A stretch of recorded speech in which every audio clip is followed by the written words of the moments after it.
আমার পোস্টের মধ্যে অনেকে এসে কমেন্ট করে ভালোবাসা দিয়ে গেলাম, ভালোবাসা ব্যাক করবেন আশা করি। সেম ভাবে আমিও কিন্তু বলি যে ভালোবাসা দিয়ে গেলাম, মানে অন্যের পোস্টে যে আমিও এটা বলে আসি বা বলে আসি আমার বাসায় দাওয়াত রইল। কিন্তু অনেক আপু ভাইয়ারা আছে যারা ভালোবাসা পাওয়ার জন্য এসে ভালোবাসা দিলেও তারা ভালোবাসা নেওয়ার আগেই চলে যায়, মানে আনফলো করে দেয় আর কি। কেন ভাই, আপনারা তো একটু ওয়েট করতে পারেন, এত অধৈর্য কেন? সবসময় তো আর সবাই অ্যাক্টিভ থাকে না। আপনারা আমাকে ফলো দিয়েছেন, একটু তো দেরি করবেন।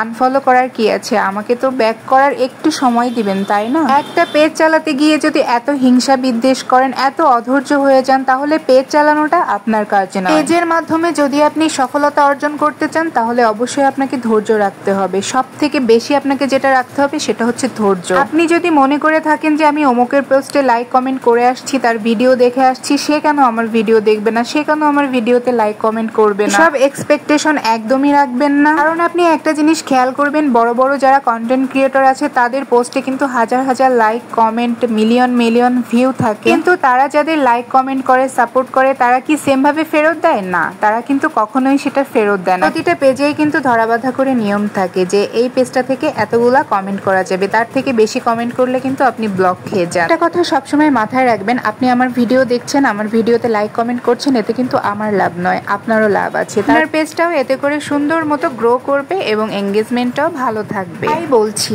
আপনার পেজে আমি সাপোর্ট করছি না, কিন্তু আপনি আমার পেজে সাপোর্ট করছেন, এটা নিয়ে পাল্লা দেওয়ার দরকার নেই। আপনি যাকে সাপোর্ট করছেন সেটাতে আপনারও লাভ আছে, শুধু তার নয়। যাই হোক, কথা বলতে বলতে দেখুন আমার রান্নাও কিন্তু শেষ হয়ে যাচ্ছে। এখানে আমি ইলিশ মাছ দিয়ে কাঁচকলা দিয়ে রান্না করছি। আর এখানে আমি কাঁচকলা দিয়ে ইলিশ মাছটা যে রান্না করছি এটা কিন্তু আমি সামান্য কষিয়ে রান্না করছি, কোনো ভাজি করি নাই, আর তেমন কোনো মশলা ইউজ করি নাই, জাস্ট ঝাল, পেঁয়াজ আর রসুন দিয়েই রান্নাটা করছি। আর ইলিশ মাছ রান্না করার সময় সব সময় আমি মশলা কম দেই, কারণ এতে করে ইলিশ মাছের ফ্লেভারটা বেশি ভালো থাকে। মশলা দিলে শুধু মশলারই ঘ্রাণ বের হয়, ইলিশ মাছের ফ্লেভারটা পাওয়া যায় না।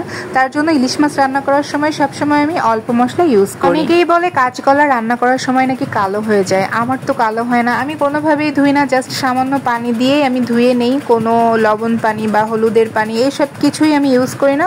তারপরেও দেখুন আমার কিন্তু তরকারির কালারটা একদমই কালো হয়নি, একদম থকথকে একটা কালার আছে। এখানে অন্য কড়াইতে আমি আমার বাবুর জন্য একটু তরকারি রান্না করব, তার জন্য অল্প অল্প সব মশলা দিয়ে আমি মশলাটাকে ভালো করে ভেজে নিচ্ছি। আমার বাবুর জন্য মাছ দিয়ে সবজি দিয়ে রান্না করব, আর বাবুর তরকারিতে আমি সবসময় পাঙ্গাস মাছ না হয় শিং মাছ ইউজ করি, কারণ অন্য মাছ আমি ওকে বেছে খাওয়াতে যাই না, কারণ নিজেই মাছ বেছে খেতে পারি না, শুধু কাটা ফুটে যায়।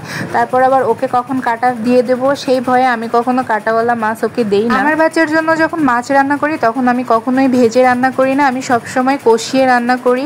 আর এটাতে কিন্তু পুষ্টিগুণ অনেক বেশি বজায় থাকে। আর আপনারা যারা বাচ্চার জন্য মাছ ভেজে রান্না করেন আপনাদেরকে বলবো সবসময় মাছটা কষিয়ে রান্না করার চেষ্টা করবেন। যাই হোক, রান্না বান্না শেষ করে আমি কিন্তু খাওয়া দাওয়া করতে চলে এসেছি। আমি কিন্তু রান্নার সাথে খুশিও ভাজি করেছিলাম, সেটা কিন্তু আপনাদের দেখাতে পারি নাই। আসলে খুশি বা চিচিঙ্গা আপনারা যেটাই বলেন, আমরা তো খুশি বলি। ডিম দিয়ে এই খুশি ভাজিটা কিন্তু অনেক বেশি মজার হয়, আর আমাদের বাসার সবাই এটা খেতে খুবই পছন্দ করে। রান্না বান্না শেষ করে আপনাদের সাথে খাওয়ার ভিডিওটা শেয়ার করতে আমার অনেক বেশি ভালো লাগে। তারপরে পাতে নিয়েছিলাম ইলিশ মাছ আর কাঁচকলা, আর এই তরকারিটাও খুব মজা হয়েছিল, একদম সাধারণভাবে রান্না করেছি, তারপরেও আলহামদুলিল্লাহ অনেক মজা হয়েছিল খেতে। যাই হোক, আজকের মতো এই পর্যন্ত। সবাই ভালো থেকো, সুস্থ থেকো, আল্লাহ হাফেজ।